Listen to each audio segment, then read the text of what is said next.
Grease someone's palms means to bribe someone.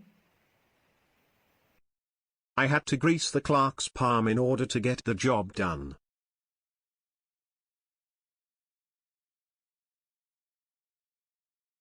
How are we going to get a table without a reservation? Don't worry, I greased the hostess' palm. I greased my brother's palm to do my chores.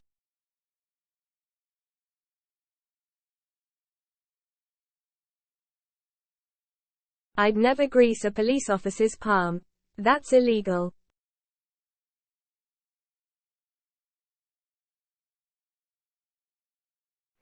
Subscribe to my channel to see more words and phrases. Stay tuned for the updates.